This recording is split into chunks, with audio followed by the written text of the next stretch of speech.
Hey guys, Jim here. Welcome in once again. Today we're going to be taking a look at a fresh new light from Olight. And Olight is not really a brand that I spend a lot of time highlighting, or I think at all. I don't think I have ever reviewed an Olight on my channel, but regardless, this is worth it because of the form factor of this light, which is quite a bit different than what we're used to seeing in a tube light. This is the Arkfeld Pro, and I'm going to be doing something that, well, pretty much everybody else on YouTube has done. I'm going to take this Arkfeld Pro and I'm going to give you a direct comparison against the Nitecore EDC27, which right now has been dominating my pocket for the past few weeks and is pretty much my favorite tactical EDC light. However, it's possible that the Arkfeld Pro, with its cool dragon on the body, might be awesome enough to kick this out of my pocket. I guess we're just going to have to find that out. First off, we're going to spend some time just talking about the Arkfeld Pro, because if that's all you're here to see, well, you're going to get that chance. And then after that, we're going to do some side-by-side, head-to-head comparisons against the EDC27 in case maybe you're shopping for a flat body light and you're coming across both and wondering which may be better than the other for you. And then we're going to go outside. We're going to do some beam tests with the Arkfeld Pro. And then also we're going to do those same comparisons with the EDC27 in the dark, out in the backyard, out in the woods, and see which one performs better for each given task that you may have in your mind. So without any further ado, I'm going to shine the laser pointer right over there, because that's where we're going to do a quick tabletop look at the Arkfeld Pro.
Alrighty, getting into the Arkfeld Pro by Olight. There's a lot to love about this thing and a lot that you may be a little bit skeptical of, because I'm going to be honest with you, this thing has been a hype machine ever since it came out. As a matter of fact, all of the Arkfelds, the original Arkfeld, then the Arkfeld UV, and then now this Arkfeld Pro, a lot of people have talked about it. A lot of people have thrown a lot of praise at it and very little criticism. Well, I am here to shoot it straight for you, and I'm going to tell you this right off the bat. I really, really like this light. It is really nice, really cool, and if I had never held the EDC27 and experienced that, this would most likely have been my daily, everyday go-to EDC light. And it still may be for a lot of occasions because it is really nice. Now, the claimed maximum 1300 lumens out of this is good. It's not insane. It's not crazy. But it's 30% brighter than the previous models. So you've got a good, strong light here that shouldn't disappoint pretty much anybody. Now, if you have unrealistic expectations for $99, that's on you. I think 1300 lumens is totally fine. Now, the Candela, which it just fell out of my head for some reason. I'll put it up here on the screen. The Candela rating on here is actually pretty good for a light this size. This is not crazy big. This is easy to carry around, especially because of this flat body design. Now, for me, the ergos and the user interface are the most attractive features of this light. Now, in this video, we're going to focus on the detailed review of the light. This is just what I mentioned in the intro. Then we're going to do the head-to-head comparison with the Nitecore EDC27. Then we'll go outside, we'll showcase all of the strengths of this light, and then we'll do the comparisons again with the EDC27 when we're out in the dark. But I will say you get more options with the Olight for sure. So you've got the white light, you've got the laser, and you've got the UV. And I love the user interface here. The UI is awesome. Now, normally when we talk about UI, we're just going to be talking about how to step through the modes and everything on the light itself. And I will explain that here in a second. But honestly, the first interface you have is making your selection, whether you're going to be using the white light, the laser, or the UV light. Now, I'm going to tell you this right now. The UV light is far stronger than I expected. Playing with black lights and UV lights and stuff like that, just kind of a little bit, doing studio photography and stuff. I've had very limited experience with it. And all they tend to do is just glow that small area that you're right in front of. I turned this on the other day in my living room, and it was lighting up stuff like white throw pillows and white things across my house. It was nuts how far it was throwing that UV light. I didn't even know that was a thing. So had I never picked up this light and touched it and played with it and fondled it, then I would have never known. Now, I'm not a big laser person. I think lasers are cool, obviously. Just like everybody else, I'm an overgrown child, but I don't really see a practical application for me. But it's neat. And the fact that you can use the white light and the laser at the same time, I don't know if that's ever going to be a thing that anybody's ever going to care about. But you do have that functionality, whether you need them or not. They're all three there. I really like the feel of the flat body. It's a definite welcome change from standard tube bodies. And if you've subscribed to my channel for any length of time, you already know this light. This is my Cylon design that I put out a couple of years ago. And listen, when you can go out there with a $99 light and throw just about as much white light as a $900 light, I think you're doing pretty darn good.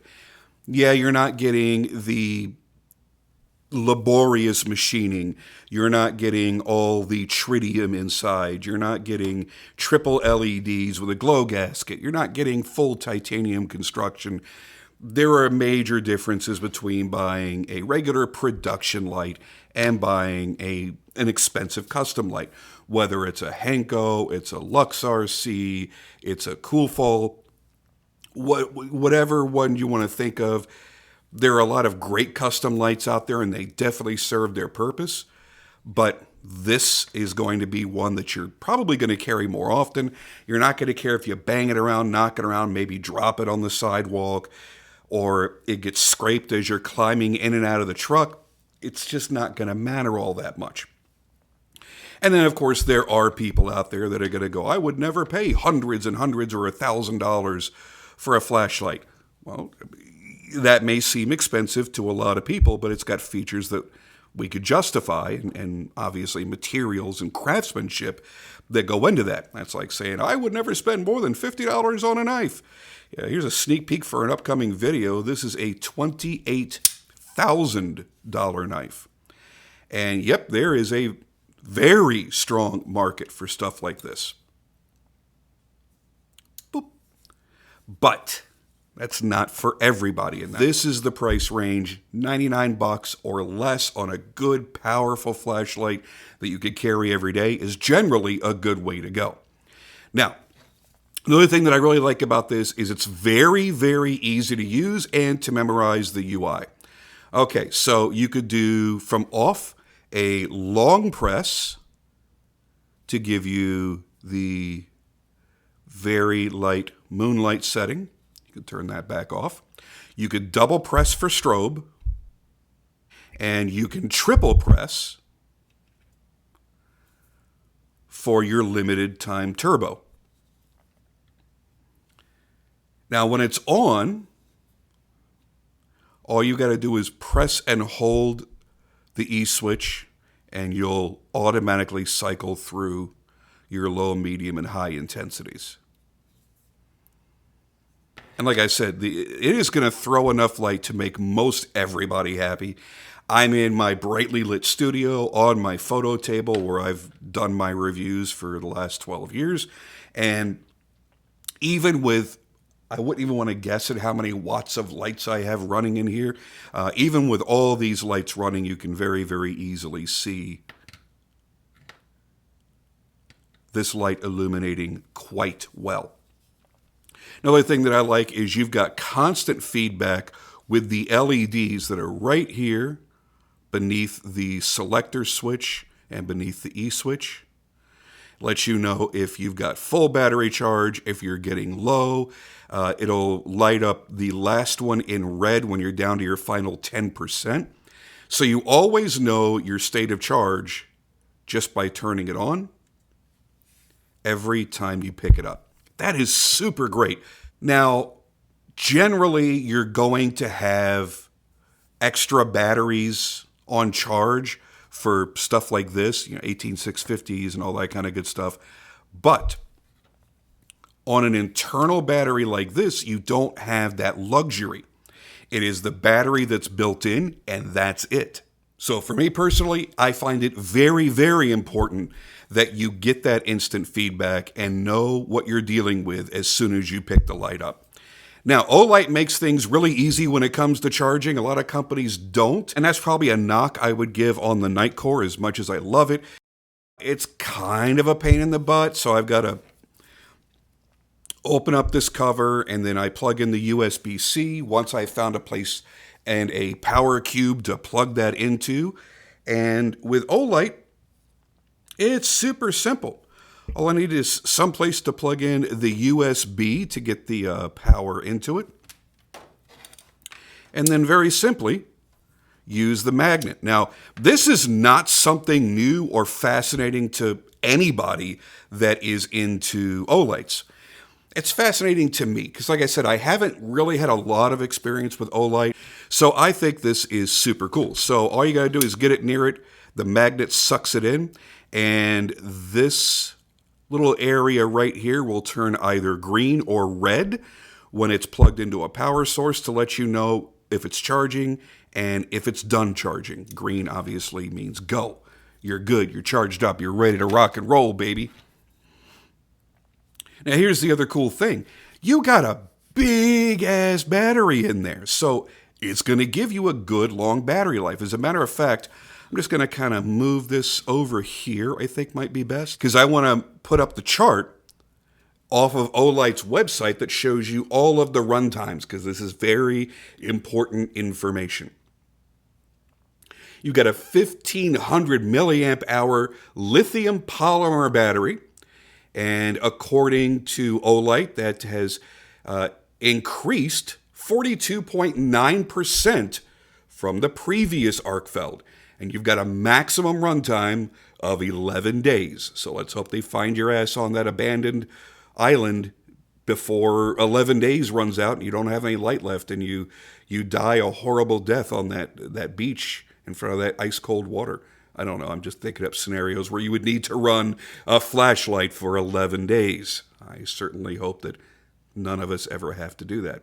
Did I say abandoned island? It wasn't like people fled and abandoned it. It's a deserted island. It's off all by itself.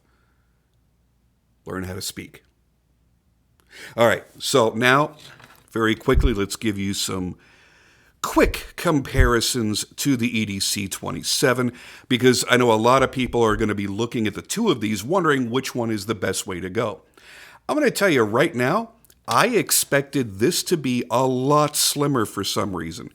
And I think a lot of that is due to carrying the Nitecore for the past few weeks and turning that into my everyday carry. As far as the length goes, we can put these over here. Like we can, here, we'll put them butt to butt, as all things should be. There you go, butt to butt. And you see that the EDC27 overall length is just a tiny bit longer. However, at their thickest parts of their bodies, they're just about the same thicknesses, but the EDC27 tapers down and gets rather slim toward the head. And that's the other thing that I think a lot of people are going to have to make a decision on. The orientation of this light, but the big difference is going to be when you're going to use it. If you like that more tactical style feel with tail switches,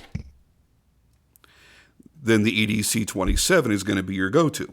You can't do any of that with the Olight because the only thing down here is the charging area. Your controls are up here by the head. Now, this is just fine if what you're doing is you're kind of maybe walking a path out in the woods and you're scanning around.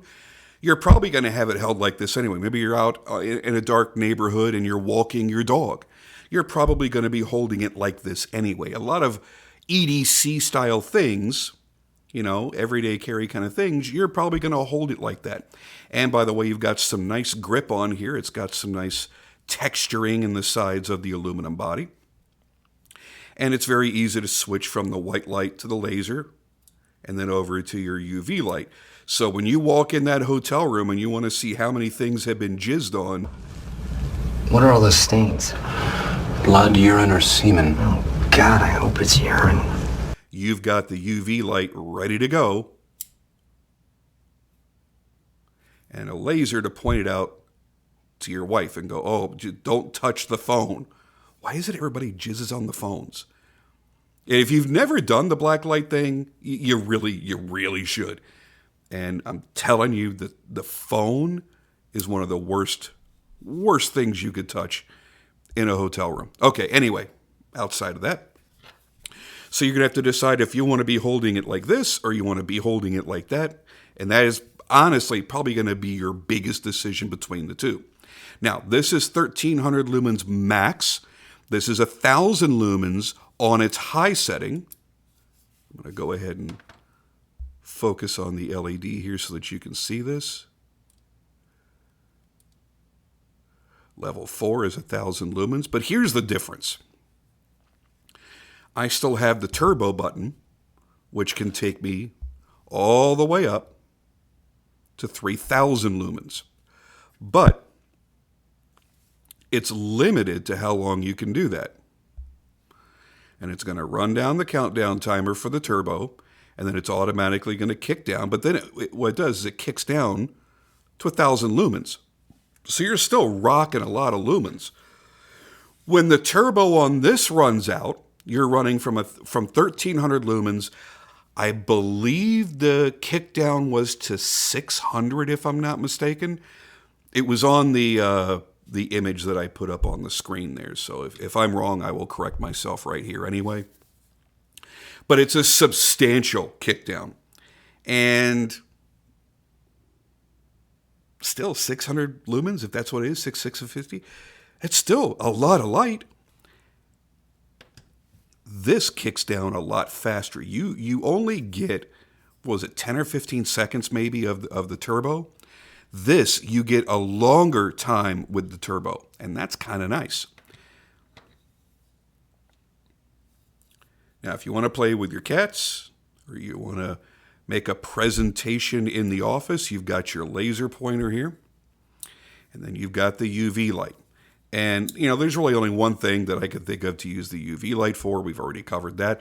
I don't know when in my practical life I'm ever going to need a UV light, but I'm really glad that I've got it. Should the need arise, there it is. Now, along with many of you, I'm a watch guy, and a lot of you already know that. And while this one, there's no relevance to me showing that, but most of my watches that I've got, you know, Super Luminova on, I can use, Boom, boom, boom. The UV, charge up the lume on the watch dial and hands, and it's a lot more powerful than using the white light. More powerful, faster, and the luminescence holds the UV powered light a little bit longer. So that's a really good use. So if you're a watch guy and you like having your lume charged all the time on your wristwatch, then get yourself one of these and you'll be using that UV setting a whole hell of a lot. I can promise you that. And if I'm going to talk about that, I really should demo that, shouldn't I? Yep, that's the smart thing to do. All right, I've got it set over here to UV. And I just give it a couple seconds to charge up. And then boom, look how bright that is. That is insanity. Just a couple of seconds is all it takes. UV light is fantastic for watch lume. All right, so we've done all that. Now, more comparisons here with the EDC27. They're relatively the same size. EDC27's only a little bit larger. If you do not like having E-switches as tail switches, and there's a good reason for it, because if you move the wrong way, your leg bends and you're wearing jeans and this gets pushed up to your belt or something else, and you have held it long enough to bypass the locks, which I just locked it right now. You give it a click, and then you hold it down, and then it unlocks.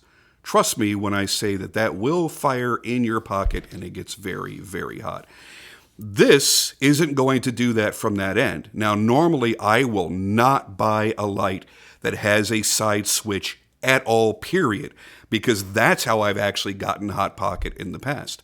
But this one has a little bit of a recess. If you look here, I'm going to give you a nice close-up here. I wish it were recessed more, but it is recessed just a little bit so that the selector switch sits up higher and you're not too likely to actually activate that. But the good news is you have the same type of lockout right here on this switch. So, just like you would have on this, you have a lockout on this, making it as safe as it can be with an E-switch. I would still prefer to have some sort of mechanical safety on there. And that's pretty much it for the direct comparisons. Yes, this will be more powerful, but for a limited amount of time. They are almost equal in their high modes. No, this is still stronger in the high mode, but the turbo on this is going to last longer. So you've got a pretty even playing field here. And if you're the kind that actually is going to get use out of the laser and out of the UV light, then it's a no-brainer. This is going to be a great way to go. And they are very, very, very, very similar in weight. It's almost impossible to tell between them as far as the weight goes. So that's not really a huge consideration either. I kind of prefer the pocket clip that's on the Nightcore. Not a huge fan of Olight's clip. Also, it's a deep carry clip, which I feel the same way about deep carry clips on lights as I do on knives. I absolutely hate deep carry clips as a personal thing. That doesn't mean they're garbage. It's a personal opinion. I do not like deep carry things because if I'm carrying something clipped in my pocket, it's because I don't want it down in my pocket. So when I'm carrying a knife, I choose to carry knives that have pocket clips, not old, classic pocket knives that don't have clips that would just rest in the bottom of your pocket. That's for a reason, because I want quick access to it. I want to be able to grab it, yank it out, and that's it. I don't want to have to fish around and then grab this little teeny tiny bit of body that's here and pull it up into my hand. I don't want that. With this light, I very quickly grab it. It's so simple because I have this much of the light sticking out of my pocket. It's very easy to access. And Olight really likes their deep carry clips. I don't know why, but they do. Somebody out there must appreciate it, and that's fine. Everybody has different tastes and preferences. The one thing I do like about their clip is the way that it doubles back, because on most of their lights, you could just clip that right onto the bill of your hat, and you have a headlight. I wouldn't do it with this because it weighs quite a bit as compared to like their S1 Baton Mini. That's what it was called. It was the S1 Baton. Sorry, it just popped back in my head. Something like that weighed almost nothing, and that was very easy to clip on there and kind of wear as a headlight. This might be just a tad too heavy for that, but if you could do it, you certainly have the ability to choose that. All right, now let's get outside and see how these lights perform.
Okay, starting things off, we're going to start with a little bit of low light, graduate up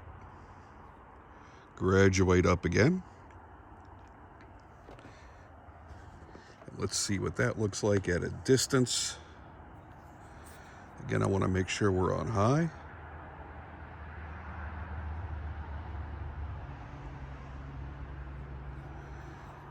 Now if I do a double tap, I forgot it's a triple tap for turbo, not double tap. And when you're using turbo, you've actually got a decent amount of throw. I still look at it being more of a floody light that could be used for kind of surveying the area, more so than really punching out very far. As an example, we'll bring the night core out. That is a significant difference. There is turbo mode on the Olight, turbo mode on the night core. So obviously it's very good at seeing the shorter distances very, very bright. We go all the way out here. You can see a few of my neighbors' houses over there. Not so well with the Olight. Now, I still think it's a good, impressive amount of throw for somewhat normal activities.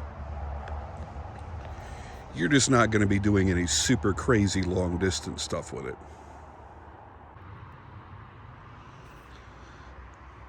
Using the 1000 lumen setting on the night core, switch that off, and use the turbo setting on the Olight, which is supposed to be the same amount of lumens. You can see the candela difference. Obviously, this is very unscientific. We're not metering it. But there again is your 1000 lumens from the night core.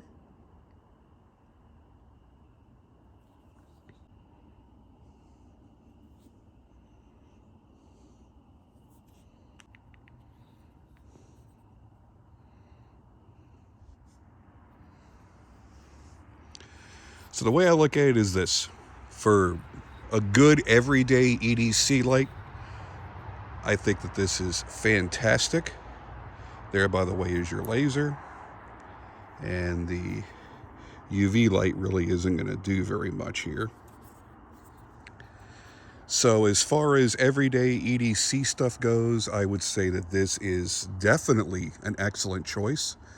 If you have specific needs where you think that you're going to need a lot more throw, you're going to need a lot more of that candela, you're going to need a lot more of that power, then you're probably going to pick up something more like the Nightcore.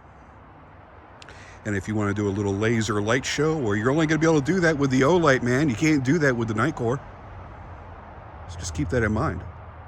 I don't know how crazy this looks with the frame rate of the camera.